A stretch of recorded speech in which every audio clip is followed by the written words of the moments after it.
Cette vidéo a été créée en partenariat avec NordVPN. Retrouvez plus d'informations en fin de vidéo. Yo! Aujourd'hui, petite vidéo à la cool, on va refaire une anecdote historique et il s'agit d'une de mes anecdotes préférées parce qu'elle est elle est bizarre et c'est vachement drôle.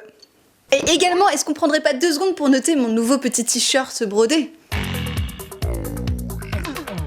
J'ai fait un citron. J'aime bien les citrons. Vous avez beaucoup aimé mes dernières vidéos, anecdotes historiques, et ça me fait super plaisir. Et du coup, pour faire un peu plaisir à tout le monde, ce que j'essaie de tester en ce moment, c'est un système où je fais 2 vidéos anecdotes historiques ou anecdotes archéologiques, en tout cas un peu plus fun, et une vidéo un peu plus fouillée, un peu plus charnue en termes d'informations pour essayer de faire plaisir aussi aux personnes qui me suivent pour mon travail de recherche. Donc voilà, à partir de maintenant, on part sur une vidéo toutes les 2 semaines, donc n'hésitez pas à vous abonner à la chaîne si ce n'est pas encore fait. Aujourd'hui, du coup, on va s'intéresser à une anecdote historique assez incroyable, à savoir la fois où un escroc tchécoslovaque a exploité une faille du gouvernement afin de vendre la tour Eiffel.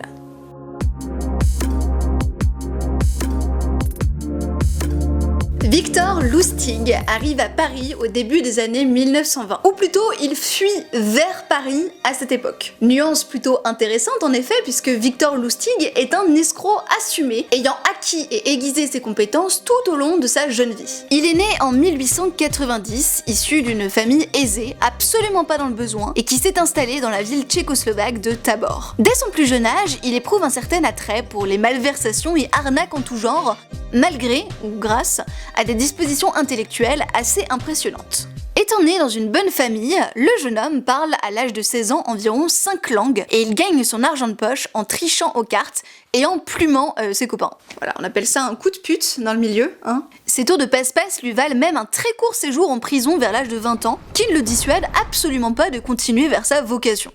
Arrivé vers la vingtaine, le jeune homme assez malin réalise qu'il a plusieurs atouts qu'il peut utiliser à son avantage. Premièrement, ayant grandi dans une éducation bourgeoise, il possède d'excellentes manières et une très bonne connaissance de l'étiquette des classes supérieures de l'époque. Deuxièmement, il est très doué pour convaincre et tromper les gens de différentes façons. Ainsi, avant 1914, il utilise ses capacités pour approcher sa cible favorite, à savoir les riches voyageurs. Il passe sa vie à bord des paquebots transatlantiques, comme par exemple le fameux Titanic, où il s'attaque aux passagers de prestige issus de la haute société qui voyageaient régulièrement des États-Unis à l'Europe. Lors de ces déplacements, les passagers avaient l'habitude de fréquenter des cercles de jeu, alors devenus le terrain de chasse préféré du jeune Lustig.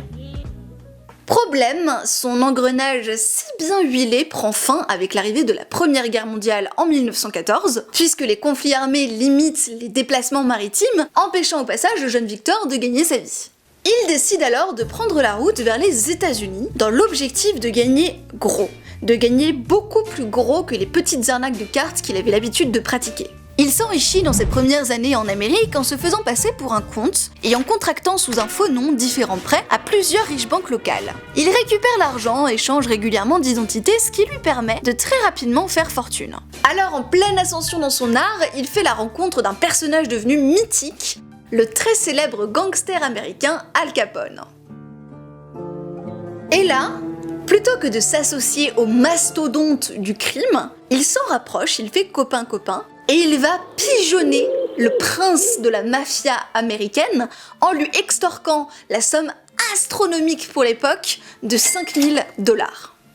Après avoir fait son coup et avoir réalisé un maximum d'escroqueries, il décide de fuir vers Paris au début des années 1920 par peur de se faire attraper soit par la police, soit par toutes les personnes qui veulent sa peau. Il se barre donc comme un crabe à Paris avec l'objectif de profiter un peu de la vie, de dépenser l'argent qu'il a astucieusement gagné, et il passe ainsi quelque temps à profiter du climat français, des bars, des boutiques et d'un luxueux train de vie. Malheureusement, le jeune homme n'ayant pas pour qualité d'être particulièrement raisonnable, il se retrouve très rapidement fauché et il commence à s'inquiéter de la situation et réfléchir éventuellement à son prochain gros coup. Et c'est là où notre histoire devient intéressante. Il tombe, en lisant le journal, sur un article au sujet de la tour Eiffel. Alors pour rappel, la tour Eiffel avait été initialement construite dans les années 1880 dans l'objectif de démontrer le savoir-faire français en matière industrielle et d'être présentée à l'exposition universelle de 1889. Son existence était donc initialement éphémère. Elle servait simplement à montrer qui c'est qu'est la plus grosse version pays et devait être démontée dans les années 1910, pas rester indéfiniment. Bon, elle a finalement été utilisée pour des expériences scientifiques et de la radiodiffusion, donc elle n'a pas été détruite, mais les coûts engendrés par son entretien n'avaient absolument pas été anticipés. Et c'est de cela dont l'article que lit Lustig fait notamment part. Le gouvernement aurait des difficultés financières pour préserver la structure et l'entretenir. Le journaliste conclut même son papier sur un trait d'humour en se demandant si l'État n'arrivera pas au point de devoir vendre la tour Eiffel. Il aurait pas dû écrire ça. Lustig a un éclair de génie et termine l'article avec une idée derrière la tête. Se faire passer pour un membre de l'État dans l'objectif de vendre la tour Eiffel. Il commence à mettre au point les détails de son plan complètement improbable. Il crée de toutes pièces de faux documents de vente avec invitation pour une négociation privée qu'il envoie signer à plusieurs entreprises spécialisées dans la revente de ferraille, en se faisant passer pour un représentant du gouvernement. You've got mail. Les ferrailleurs marchent, le scénario est en effet tout à fait plausible, et ils se rendent au point de rendez-vous pour les négociations. Lustig, qui est habitué des camouflages et qui a joué le rôle d'un aristocrate pendant quand même une bonne partie de sa vie, il colle parfaitement à son personnage d'homme politique. Il tient un discours sans faille, expliquant aux hommes présents les raisons de la vente, leur intérêt ainsi que les raisons pour lesquelles ces entreprises en particulier avaient été retenues par le gouvernement. Quand on parle de quelqu'un vraiment doué dans l'arnaque, il faut se rendre compte. Il est même allé jusqu'à se rendre à la tour Eiffel avec les patrons. Et par un coup de chance incroyable, il a réussi à faire rentrer les chefs d'entreprise à l'aide d'une fausse carte d'identité ministérielle qu'il avait bidouillée à l'instant. Il maintient une position très stable et il joue la stratégie du plus offrant. Autrement dit, il n'est pas dans l'optique de convaincre les ferrailleurs d'acheter la tour Eiffel. Non. Il les place dans la position des clients et lui du vendeur. Il prend la posture de l'offre et il crée la demande. Et c'est cette stratégie qu'il utilise. Plutôt que d'essayer de les convaincre d'acheter la tour Eiffel, il va leur faire croire que c'est à eux de le convaincre de choisir leur entreprise. Le lendemain, le piège se referme. Un des ferrailleurs nommé André Poisson mord à l'hameçon. André était un jeune homme assez crédule et qui manquait d'expérience dans le milieu de l'entreprise. Il espérait, avec cet achat, faire un gros coup et en quelque sorte prouver sa légitimité à la tête de son business. Il va pas être déçu. La vente est conclue et directement après, Lustig file en toute discrétion en Autriche avec l'argent empoché. Il attend là-bas quelques jours, s'attendant à voir à tout moment dans la presse les gros titres de l'arnaque, avec son nom marqué en gros « On recherche cet homme », etc. Et pourtant, il n'en est rien. À la grande surprise de l'escroc, Poisson n'a absolument rien dit, se sentant probablement très con d'avoir été complètement roulé dans la farine. Par honte et par ego, Poisson va lui-même étouffer l'affaire et ne rien dire aux autorités. C'est tout bénef pour Lustig, qui peut donc reprendre sa vie comme si de rien n'était. Et il retente même de refaire son plan une deuxième fois à Paris. Plus c'est gros, plus ça passe. Bon, cette fois-ci, l'acheteur est trop méfiant et le dénonce à la police. I called the police. Please, don't call the police. Victor est donc obligé de fuir vers les États-Unis, où il va retrouver un ami de longue date impatient de le revoir, Al Capone.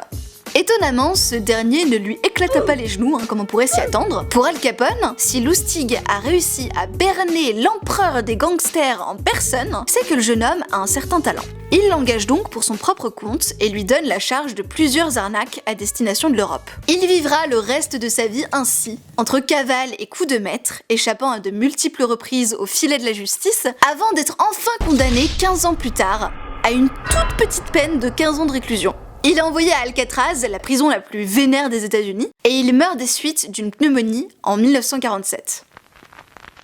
Le personnage de Victor Lustig est vraiment intéressant puisqu'il est inspiré de très nombreux films et références culturelles. Incarnant le rôle de ce que les Anglais appellent le con artist, littéralement une sorte d'artiste de la magouille. Cet archétype, il est particulier puisqu'il cultive une forme d'admiration et de respect enfoui, un peu comme la figure d'un anti-héros. On aime très souvent toutes ces histoires d'arnaqueurs qui réussissent malgré tout à s'en sortir parce qu'ils évoquent le côté parfois romanesque de l'histoire. J'ai même vu passer au cours de mes recherches plein d'articles de développement personnel ou de marketing qui vendent presque cet escroc et ses exploits un peu comme un exemple de réussite. Alors il s'agit pas de renier les compétences de Lustig, c'est normal d'être impressionné par ce qu'il a fait. Cependant j'ai tendance à croire que c'est dommage de glorifier des arnaques ou des vols comme celle-ci, sachant qu'il aurait pu être tout aussi talentueux dans un autre domaine. Je sais pas ce que vous en pensez, en tout cas je trouve que ça mérite réflexion. Voilà, je suis curieuse de connaître vos avis en commentaire au sujet de cette petite anecdote historique.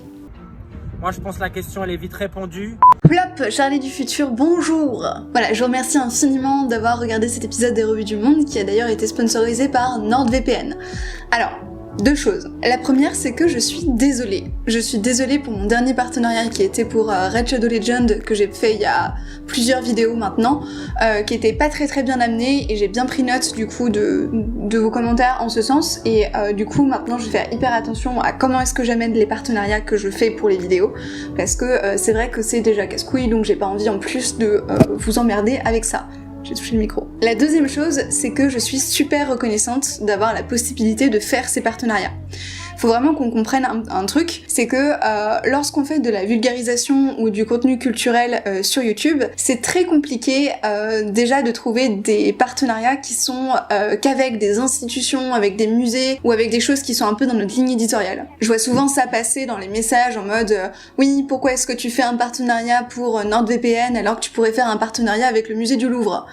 Vous avez raison. Le truc c'est que le musée du Louvre ou les institutions n'ont pas énormément de budget et c'est pas tous les 4 matins qu'elles nous proposent de faire des partenariats. Or, comme vous le savez peut-être, les contenus culturels sur internet sont font partie des contenus les plus longs et les plus laborieux à produire. On se contente pas d'allumer juste notre caméra, il faut faire de la documentation, un travail de recherche, un travail de vulgarisation, c'est assez dense comme boulot. Et du coup, ce genre de partenariat me permet justement de produire des vidéos un peu plus régulièrement et aussi de me rémunérer sur les épisodes qui ne sont pas monétisés, car comme vous le savez peut-être également, eh bien, nous faisons en histoire souvent référence à des choses comme des guerres.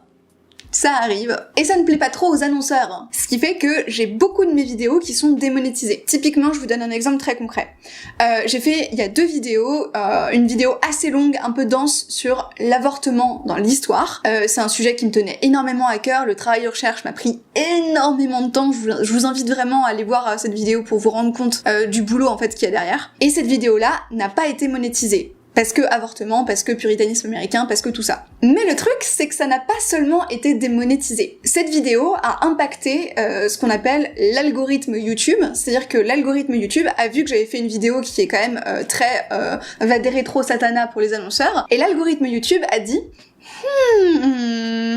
cette chaîne, on va la défoncer. On va la défoncer. Ce qui s'est passé, c'est que à la suite de cette vidéo-là, YouTube a arrêté de suggérer mes vidéos. Normalement, mon nombre de vues est à peu près à moitié-moitié avec des personnes à qui on suggère les vidéos, qui connaissent pas forcément ma chaîne et qui du coup vont tomber dessus et vont regarder la vidéo, et l'autre moitié qui vient de vous, mes abonnés, qui regardez du coup mes vidéos. Et donc, YouTube a non seulement démonétisé cette vidéo, mais à la suite de ça, YouTube a arrêté de suggérer mes vidéos. Alors, on va regarder ça en direct, mais pour vous montrer, allez, on va prendre les règles dans l'histoire, donc ça c'est une ancienne vidéo. Si on va dans les analytiques, on s'aperçoit que au niveau de la couverture, je crois que c'est ça, voilà. Au niveau de la couverture, on a 20,4% qui vient des suggestions de vidéos de YouTube. Donc c'est YouTube qui suggère à des gens qui sont pas forcément abonnés, tiens, cette vidéo-là, elle devrait te plaire. Or, quand on va sur la vidéo l'avortement dans l'histoire et également la vidéo sur donc la dernière vidéo qui a rien à voir, qui est pas du tout un sujet démonétisable, qui parle du volcan à l'origine de la Révolution française, et bien là on s'aperçoit dans les analytiques que la source de trafic suggestion de vidéos n'est tout simplement pas présente. Là, j'ai dans l'ordre fonctionnalité de navigation, page, notification, recherche, externe, autre. C'est-à-dire qu'il n'y a même pas 1% qui vient de cette source-là. Ce qui fait que ce qui représente normalement pour moi un chiffre non négligeable de mes vues a complètement été mis de côté puisque YouTube a décidé que ma chaîne devait être, comment est-ce qu'on pourrait appeler ça? Censurée, je pense que ouais, c'est le bon mot. Parce que là, il n'y a même pas 1%, c'est genre juste, il y a rien. Et alors du coup, sur cette vidéo-là, l'avortement, on peut se dire, bon ok, c'est peut-être un peu normal que YouTube la suggère pas parce qu'ils sont pas hyper ok avec le sujet, mais sur ma vidéo, donc le volcan à l'origine de la Révolution française, qui n'a donc absolument rien à voir si ce n'est qu'il a été posté après cette vidéo-là, eh bien on observe exactement la même chose, à savoir que je n'ai absolument aucune statistique qui vient des suggestions YouTube. Alors qu'est-ce que ça nous apprend?